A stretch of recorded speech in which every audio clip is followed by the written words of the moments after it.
नमस्कार, आप देख रहे हैं सुप्रभात बिहार और मैं हूं आपके साथ सुकन्या सिंह। रविवार शाम दिल्ली के जवाहरलाल नेहरू यूनिवर्सिटी कैंपस की अगर हम बात करें तो कुछ नकाबपोश बदमाश घुस गए और कैंपस में छात्रों और शिक्षकों पर धावा बोला। हमले में छात्र संघ की अध्यक्ष आयशी घोष बुरी तरह घायल हुई। जानकारी के मुताबिक रविवार शाम बड़ी संख्या में बदमाश जेएनयू कैंपस में दाखिल हुए। उन्होंने छात्रों पर हमला किया और कुछ ही देर के बाद कैंपस के अंदर तोड़फोड़ शुरू कर दी। लेफ्ट विंग के छात्रों ने इस हमले के लिए छात्र संगठन एबीवीपी को जिम्मेदार बताया, तो वहीं एबीवीपी के छात्रों ने इस हमले के लिए लेफ्ट के छात्रों को जिम्मेदार बताया है। बवाल के बाद दिल्ली पुलिस भी हरकत में आई और इस पूरे मामले की अगर हम बात करें तो इस पूरे मामले की जांच पड़ताल चल रही है।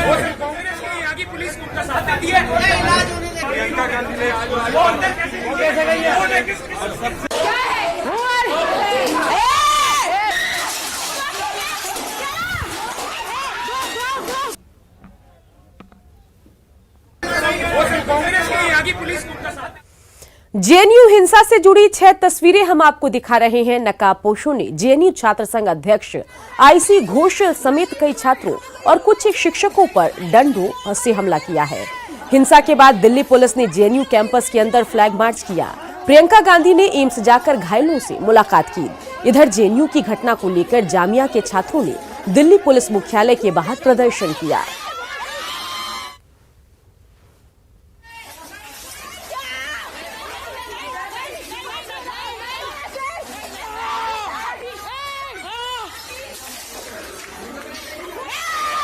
चलिए सीधा रुख करते हैं दिल्ली का, जहां से हमारे संवाददाता शंकर आनंद फोन लाइन से हमारे साथ जुड़ गए हैं। शंकर, जेएनयू में हिंसा की हम 6 तस्वीरें दिखा रहे हैं अपने दर्शकों को। ये बताइए कि इस पूरे मामले पर अपडेट क्या कुछ है और जामिया की भी स्थिति बता दीजिए।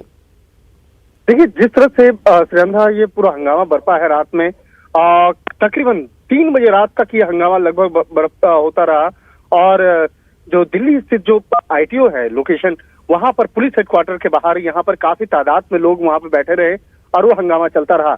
लेकिन पुलिस ने रात में कोई भी बल प्रयोग कहीं पे भी नहीं किया, क्योंकि मामले की नजाकत को देखते हुए जिस तरह से वहां पर छात्रों की संख्या बढ़ रही थी, तो उसके बाद उन छात्रों को समझाने का प्रयास होता रहा कि किसी तरह से छात्र समझ जाए और कहीं से भी कोई भी हंगामा या तोड़फोड़ के मामले को अंजाम ना दे। तो एक तरह से कहा जा सकता है कि हंगामा जो बरपा था ये पुराने कुछ मसले को लेकर हुआ था और जेएनयू कैंपस के अंदर में 5:30 बजे साबरमती ढाबा के पास में वहां पर एबीवीपी के छात्र एकत्रित हुए थे, लेकिन किसी बात को लेकर वहां पे अनबन शुरू हुई।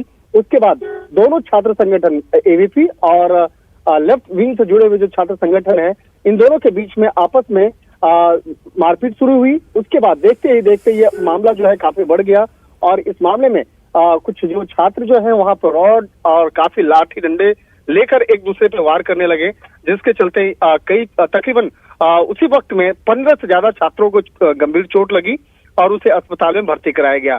उन छात्रों से अब जो है आज दिल्ली पुलिस बयान लेगी कि किस तरह से हंगामा हुआ, किस तरह से ये मामला हंगामा बरपा था। तो इन मामलों पर आज दिल्ली पुलिस इस मामले में पूछताछ करेगी। हालांकि जिस तरह से कल हंगामा बरपा है, उस हंगामे में जेएनयू के दो हंगामे पे बाकायदा उस पर जेएनयू के साथ साथ जो जामिया के जो छात्र संघ हैं उन्होंने भी अपना समर्थन दिया और समर्थन देते हुए वो लोग भी आईटीओ पहुंचे और वहां पर जो नारेबाजी और शंकर, देखना होगा कि पुलिस की जांच पड़ताल में क्या बातें खुलकर सामने आती है। तमाम जानकारी के लिए आपका शुक्रिया। जेएनयू में छात्रों के साथ हुई मारपीट की घटना का विरोध पटना में भी हो रहा है। पटना यूनिवर्सिटी के गेट के बाहर पीयू छात्र संघ के अध्यक्ष मनीष कुमार के नेतृत्व में छात्रों ने धरना दिया, जिसमें जन अधिकार पार्टी के छात्र संघ के कार्यकर्ता शामिल हुए।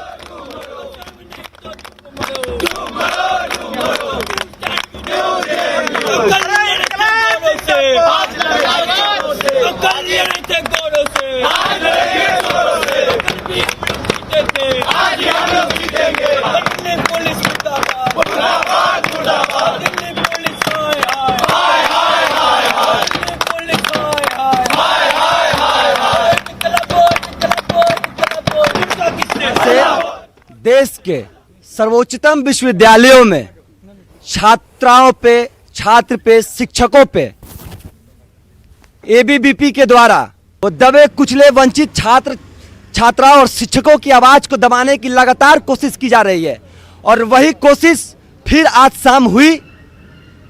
जिस तरह से वहां के शिक्षकों को, छात्राओं को, छात्रों को हॉस्टल में घुस के मारा गया है, ये एक निरंकुश शासक का, तानाशाह और हिटलर शाह शासक का परिचय देता है। बड़ी खबर समस्तीपुर से, जहां एक बार फिर अपराधियों का तांडव देखने को मिला। दरवाजे पर सो रहे युवक को अपराधियों ने गोली मारी, जिसे समस्तीपुर में इलाज के बाद डीएमसीएच रेफर किया गया। मामला मुसरी घरारी थाना इलाके के बरबट्टा गांव का बताया जा रहा है। गोलीबारी की इस घटना के संदर्भ में पीड़ित पक्ष का बताना है कि पूर्व से आरोपी के साथ विवाद चल रहा था, जिसको लेकर केस दर्ज कराया गया, जिसको वापस लेने के लिए लगातार धमकी दी जा रही थी।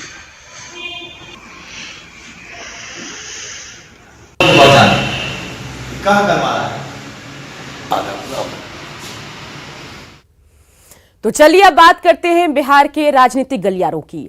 आरजेडी के राष्ट्रीय उपाध्यक्ष और लालू के बेहद करीबी माने जाने वाले रघुवंश प्रसाद सिंह ने नए साल में नीतीश कुमार को लेकर एक बार फिर बड़ा बयान दिया। रघुवंश की माने तो आरजेडी और जेडीयू में अंदरखाने बातचीत चल रही है। रघुवंश यही नहीं रुके, उनकी माने तो तेजस्वी की शर्त है कि नीतीश पहले बीजेपी का साथ छोड़े, तब कोई बात होगी। जाहिर है कि ये बयान बिहार की सियासत को गरमा सकती है।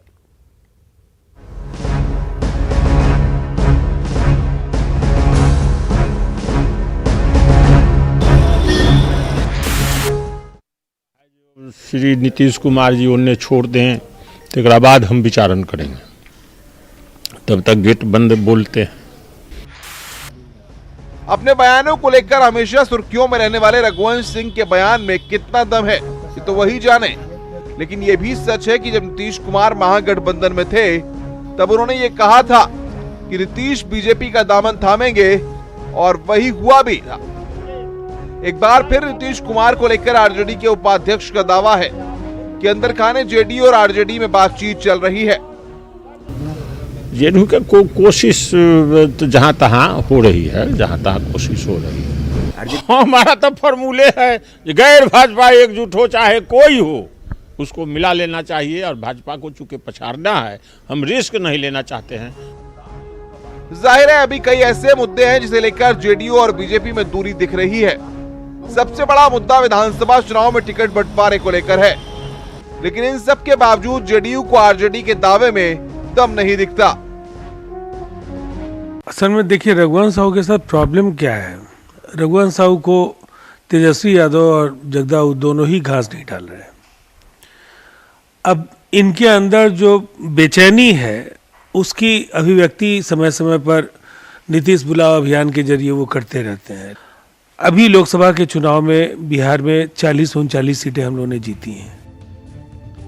रघुवंश बाबू के दावे में कितना दम है ये तो समय बताएगा, लेकिन इतना तो है कि उनके बयान के बाद बिहार की सियासत फिर गर्म हो सकती है। वैसे सियासत में न कोई स्थायी दोस्त होता है और न ही दुश्मन। इस फॉर्मूले को माने तो रघुवंश के दावे को सिरे से खारिज भी नहीं किया जा सकता। न्यूज़ 18 के लिए पटना से अमित सिंह की रिपोर्ट। नागरिकता कानून पर बीजेपी का जागरूकता अभियान जारी है। कार्यकर्ताओं के साथ बड़े नेता भी घर घर पहुंच रहे हैं और लोगों को कानून के बारे में जानकारी दे रहे हैं।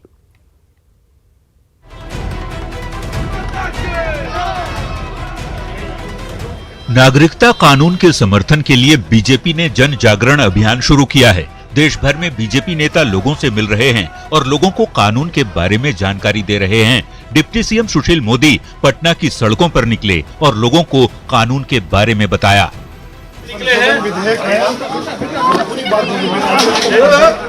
डिप्टी सीएम घर घर घूमते दिखे और एक एक परिवार के सभी सदस्यों को कानून के बारे में समझाया। ये बताने की कोशिश करते दिखे कि विपक्ष जनता के बीच भ्रम फैला रहा है। जानकारी देने के साथ जनता के बीच पर्चे भी बांटे गए, जिसमें नागरिकता कानून के बारे में जानकारी दी गई है। लोगों को यही करेंगे, पढ़िए इसको, और पढ़कर कोई भ्रम हो तो आपका भ्रम दूर हो जाएगा। संक्षेप में सारी बातों को दिया हुआ है कि नागरिकता संशोधन विधेयक क्या है, और ये हम लोग 3 करोड़ घरों के अंदर संपर्क करेंगे अगले 15 दिनों के अंदर। यानी 15 करोड़ लोगों से हमारा संपर्क होगा और लोगों को सभा, गोष्ठी, सेमिनार और जनसंपर्क के माध्यम से नागरिकता संशोधन विधेयक के बारे में पूरी जानकारी दी जाएगी। जन जागरण अभियान से लोगों को नागरिकता कानून के बारे में जानकारी मिली और लोग मानते हैं कि कानून से भारतीय नागरिकों को कोई नुकसान नहीं होना है, लेकिन जानकारी नहीं होने से लोग डरे हुए भी हैं। साथ ही कहा कि विपक्ष का विरोध बेमानी है। एक विरोध व्याप्त है पूरे कंट्री में, चाहे वो हमारा ऑपोजिशन कर रहा है या फिर लोग भी जो कर रहे हैं, उनका कहना है कि उनमें जो उनमें ये मिसकॉन्सेप्शन एक आ गया है कि ये सीए क्या है या एनआरसी क्या है। हालांकि ये कोई भी जन विरोध की नीति नहीं है। इसमें जो हमारे नागरिक हैं, भारत के नागरिक, इनको कोई इससे नुकसान नहीं है। इस घर में पहुंचे थे सुशील कुमार मोदी। पटना के शास्त्री नगर इलाके का ये घर है और इसी तरह से हर घर में भाजपा के बड़े नेता जा रहे हैं और लोगों को समझा रहे हैं कि आखिरकार नागरिकता संशोधन अधिनियम देश के लिए जरूरी क्यों था। कैमरामैन राजेश के साथ नीलकमल, न्यूज़ 18 पटना। सहरसा जेल में बंद आनंद मोहन की रिहाई की आवाज तेज हो रही है। दिल्ली के जंतर मंतर पर उनकी पत्नी लवली आनंद समर्थकों के साथ धरने पर बैठी हैं और नीतीश सरकार के साथ ही केंद्र से आनंद की रिहाई की मांग की। महाधरने में करनी सेना के कई नेताओं के अलावा बड़ी तादाद में आनंद मोहन के समर्थक शामिल थे। देश की राजधानी में महाधरना। जंतर मंतर से क्षत्रिय संघ की हुंकार। आनंद मोहन की रिहाई की मांग। होशी का तूफान आनंद मोहन इनका नाम। अब न रुकेगा, अब न झुकेगा। सुन लो नीतीश कुमार, सुन लो नीतीश कुमार, जल्दी निकालो इनका बाहर। तो पूर्व सांसद आनंद मोहन की जेल से रिहाई की ये मांग देश की राजधानी दिल्ली के जंतर मंतर से उठी है, जहां आनंद मोहन की पत्नी लवली आनंद अपने बच्चों और समर्थकों के साथ धरना दिया। इस महाधरने में राजपूत करणी सेना के सदस्य भी शामिल हुए। सभी की एक ही मांग कि आनंद मोहन को जेल से रिहा किया जाए। दरअसल आनंद मोहन जेल में 14 साल की सजा काट चुके हैं। समर्थकों का कहना है कि आनंद मोहन को साजिश के तहत फंसाया गया था। बावजूद इसके वे 14 साल जेल की सजा काट चुके हैं और इसी आधार पर उन्हें रिहा कर देना चाहिए। 14 साल का समय बहुत ज्यादा होता है, कम नहीं होता है। अब लोगों का ये मांग है कि अब इतना समय जब पूरा कर दिए निर्दोष, तो अब तो उनको बाहर निकालिए। बिहार सरकार से मांग कर रहा है, केंद्र सरकार से मांग करके अब उनको बाहर निकालिए। बिल्कुल निर्दोष होते हुए भी उसने 14 साल जेल काट ली। अब उनकी रिहाई चाहिए, हमें हर सूरत में चाहिए। हमने बिहार सरकार और केंद्र सरकार से मांग की है कि आनंद मोहन सिंह जी की रिहाई हर हालत में होनी चाहिए। अब हमारा आगामी पड़ाव पटना में होगा। तो आनंद मोहन कौन है वो भी जान लीजिए। आनंद मोहन शिवहर से सांसद रह चुके हैं। पत्नी लवली आनंद भी पूर्व सांसद हैं। जेपी आंदोलन से राजनीति की शुरुआत आनंद मोहन ने की थी। आपातकाल के दौरान वे 2 साल जेल में रहे। 1980 में क्रांतिकारी समाजवादी सेना का गठन किया। 1990 के विधानसभा चुनाव में जनता दल से जीते। 1993 में बिहार पीपुल्स पार्टी की स्थापना की। जी कृष्णैया हत्याकांड में सजा काट रहे हैं आनंद मोहन। फिलहाल सहरसा जेल में हैं बंद। जेल से कई किताब भी लिख चुके हैं आनंद मोहन। तो आनंद मोहन के समर्थकों की मांग पर राज्य और केंद्र सरकार क्या निर्णय लेती है, ये तो देखने वाली बात होगी। लेकिन बिहार के लिए इस चुनावी साल में आनंद मोहन की रिहाई का मामला सियासी सरगर्मी जरूर बढ़ा देगा, क्योंकि प्रदेश में विकास और सुशासन की राजनीति से इतर जाति की सियासत भी हावी रही है। और शायद यही वजह है कि साल की शुरुआत में ही आनंद मोहन की पत्नी लवली आनंद ने देश की राजधानी के मंच से ये संदेश देने की कोशिश की है। न्यूज़ 18 के लिए दिल्ली से निरंजन सिंह के साथ ब्यूरो रिपोर्ट। का तूफान आनंद मोहन इनका नाम। मुख्यमंत्री जल जीवन हरियाली यात्रा के तहत नीतीश कुमार 7 जनवरी को पूर्णिया आ रहे हैं। पूर्णिया के धमदाहा अनुमंडल के रूपसपुर खगा का सीएम जायजा लेंगे। इसको लेकर रूपसपुर खगा का काया पलट किया जा रहा है। मुख्यमंत्री के आगमन को लेकर गांव के लोगों में भी काफी उत्साह और उम्मीद देखने को मिल रही है।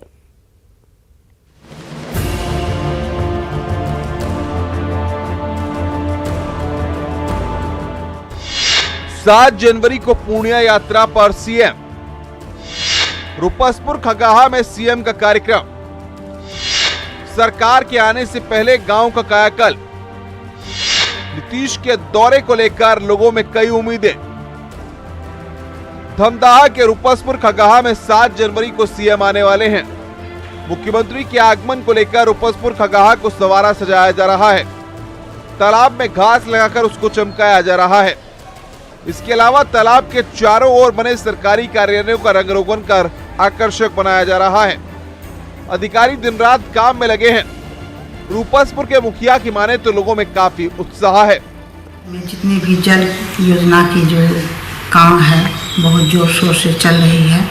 सारी बिल्डिंगों को अच्छी तरह से सजाया जा रहा है और बहुत खुशी है। बच्चे में भी बहुत खुशी है, हम लोग भी बहुत खुश हैं। जल जीवन हरियाली एक नया प्रकोष्ठ है, मतलब कि हमारे मुख्यमंत्री जी के लिए। उसके लिए सबसे बड़ी बात यह है कि उसको ये दिखाना कॉन्सेप्ट सबसे बड़ी है कि जल भी है, जीवन भी है, हरियाली भी है। तो उस कॉन्सेप्ट पे हम लोग सारा काम कर रहे हैं। पूर्णिया के सांसद संतोष कुशवाहा ने बताया कि सीएम रूपसपुर खगाहा के कार्यक्रम में हिस्सा लेंगे और बाद में कलेक्ट्रेट पे प्रमंडल के पदाधिकारियों के साथ बैठक करेंगे। सांसद को भी उम्मीद है कि पूर्णिया को कुछ खास मिलेगा। निश्चित रूप से पूर्णिया को माननीय मुख्यमंत्री जी बिना मांगे उनका स्नेह पूर्णिया पे बना रहता है और जो पूर्णिया की मूलभूत चीज है उन्होंने देने का काम किया और जो बचा हुआ काम है निश्चित रूप से माननीय मुख्यमंत्री जी का विशेष ध्यान हम लोगों पर रहता है और यहाँ का काम, यहाँ की जो प्राथमिकता है उसको पूरा करने का काम किए हैं, आगे भी करेंगे। मुख्यमंत्री के आगमन को लेकर रूपसपुर पंचायत का तो कायाकल्प हो गया है, लेकिन जिले के कई गांव ऐसे हैं जो बदहाली का दंश झेल रहे हैं।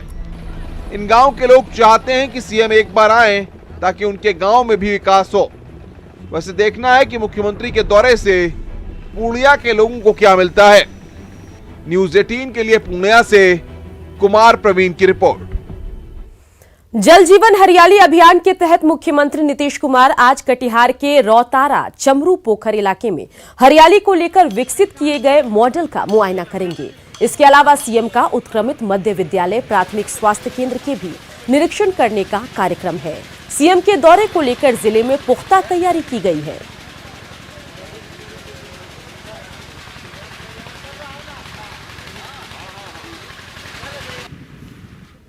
पर्यावरण के प्रति लोगों में जागरूकता पैदा करना है। उसी के तहत जो हम लोगों ने तालाब का जो जिले में जीर्णोद्धार हुआ है, हर ब्लॉक में कार्य चल रहे हैं, तो उसको हम लोग दिखाएंगे कि जिले में किस तरह का कार्य हो रहा है। और बेसिक जो हमारा मूल उद्देश्य है कि सिर्फ सरकार ही नहीं बल्कि जन भागीदारी हो।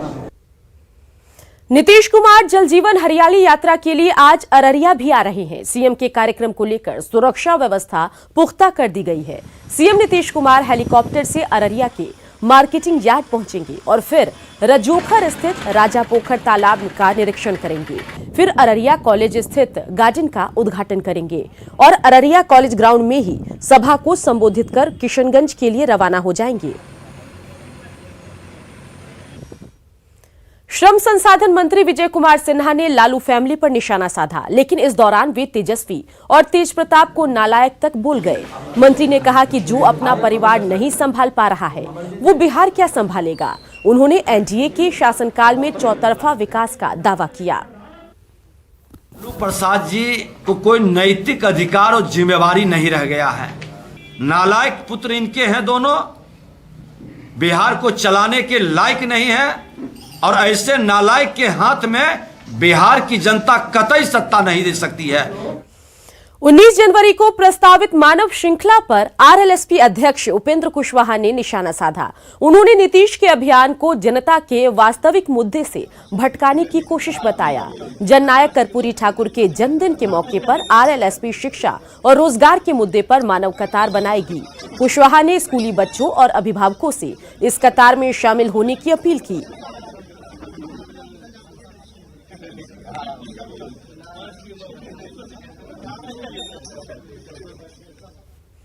अब बात महंगाई की मार यूं तो चौतरफा दिख रही है, लेकिन रसोई के सामान के दाम में उछाल ने आम लोगों की कमर तोड़ दी है। देखिए 2019 से 2020 आते आते रोजमर्रा की कौन सी चीजें हैं जो महंगी हुई है। चावल, आटा, दाल, मसाले, ड्राई फ्रूट्स और भी बहुत सारे ऐसी डेयरी प्रोडक्ट्स है, उस सभी पे रेट बढ़ चुकी है। सभी पे आटा पे 5 रुपये 10 रुपये ऐसे केजी बढ़ते ही जा रहा है और तेल पे भी लगातार महंगाई होते ही जा रही है। जो ज़रूरत है रोज़मर्रा का, जिसके बिना इंसान नहीं रह सकता है, तो वो चीज़ें सारी महंगी होते जा रही हैं। तो बिल्कुल बैलेंस जो है वो किचन का गड़बड़ हो गया है। सखी सैया तो खूब ही कमात हैं, महंगाई डायन खाई जात है। 2010 में आई फिल्म पीपली लाइव का ये गाना आज भी उतना ही प्रासंगिक है। चाहे कमाई कितनी ही हो, बढ़ती महंगाई उसे आम आदमी की तिजोरी में टिकने नहीं दे रही। सबसे ज्यादा दिक्कत रसोई के सामान के दाम में आ रहे इजाफे से हो रही है। आटा, दाल, सरसों तेल, चीनी सभी चीजें महंगी हो गई हैं। एलपीजी के दाम में भी इजाफा हो गया है। जनवरी आते ही 684 से 816 रुपए का हो गया है गैस सिलेंडर। वहीं खुदरे में आटा 24 रुपए से बढ़कर 26 से 27 रुपए प्रति किलो मिलने लगा है। चीनी 40 से बढ़कर 41 रुपए किलो हो गई है। चना दाल की कीमत 62 से 70 रुपए किलो हो गई है। रिफाइंड ऑयल 95 से बढ़कर 105 रुपए लीटर हो गया है। वहीं सरसों तेल भी 10 रुपए महंगा यानी कि 110 रुपए प्रति लीटर हो गया है। दूध के प्रोडक्ट्स में भी 2 से 5 रुपए की बढ़ोतरी हो गई है।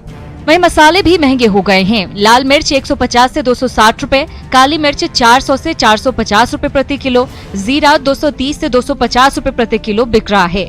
बाजार में सब्जियों के रेट 40 रुपए प्रति किलो से शुरू हो रहे हैं। बैंगन, टमाटर, प्याज, आलू और सभी हरी सब्जियां महंगी हो गई हैं। तो जरूरत की चीजों के भाव आसमान छू रहे हैं और जिस रफ्तार से महंगाई बढ़ रही है उस हिसाब से आमदनी में इजाफा नहीं हो रहा। जाहिर है आम आदमी अपने खर्चे में कटौती करने को मजबूर है। बढ़ी महंगाई से हर एक आम आदमी कह रहा है, मैं जब भी बाजार जाता हूँ हर एक सामान के बदले कुछ अपने अरमान गिरवी रख के आता हूँ। जी हाँ, जिस तरीके से महंगाई बढ़ गई है उससे हर एक आमो खास परेशान है। कैमरामैन दीपक के साथ नैन्सी, न्यूज़ 18 पटना। खेल और खिलाड़ियों को लेकर बड़े बड़े दावे किए जाते हैं, लेकिन मोतिहारी में अधिकारी ही खिलाड़ियों के साथ खिलवाड़ कर रहे हैं। शहर का एकमात्र स्टेडियम वन विभाग के लिए वृक्षारोपण कार्य का सुरक्षित स्थल बनकर रह गया है। ये हाल तब है जबकि यहाँ के विधायक ही सूबे के खेल मंत्री हैं।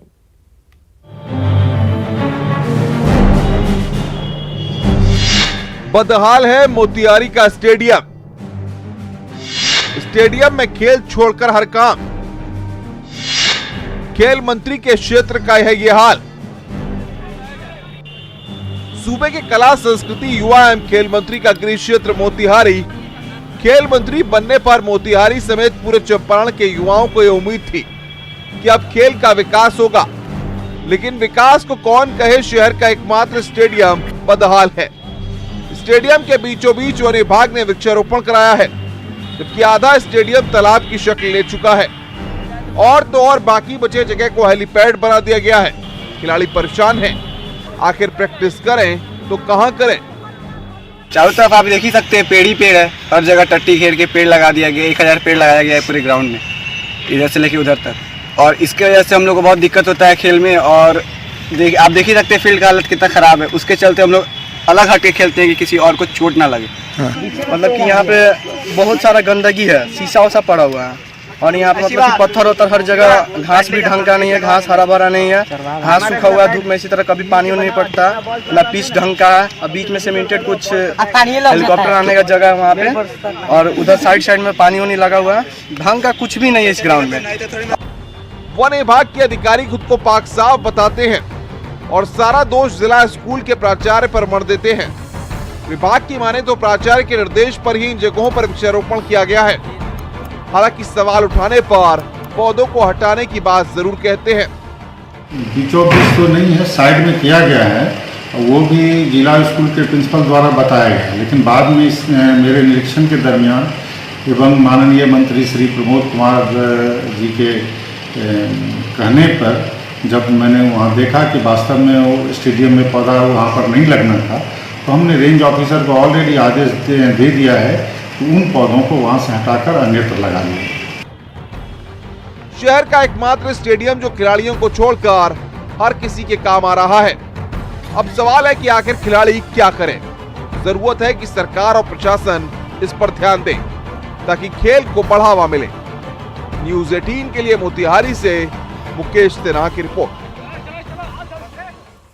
हाजीपुर मंडल कारा में कैदी की हत्या के बाद बिहार में पुलिस अलर्ट पर है। हम आपको बिहार के 6 जिलों की तस्वीरें दिखाते हैं। पहली तस्वीर मोतिहारी की है, जहां सेंट्रल जेल में छापेमारी के दौरान मोबाइल और चार्जर बरामद हुआ। दूसरी तस्वीर बाढ़ की है, जहां छापेमारी में मोबाइल और चार्जर मिला है। तीसरी तस्वीर आरा की है, जहां मंडल कारा में छापेमारी के दौरान आपत्तिजनक सामान बरामद हुआ। चौथी तस्वीर सासाराम की, जहां छापेमारी के दौरान चाकू और तंबाकू बरामद हुआ है। पांचवी तस्वीर छपरा की है, जहां जेल में छापेमारी के दौरान चार्जर और मोबाइल बरामद हुआ।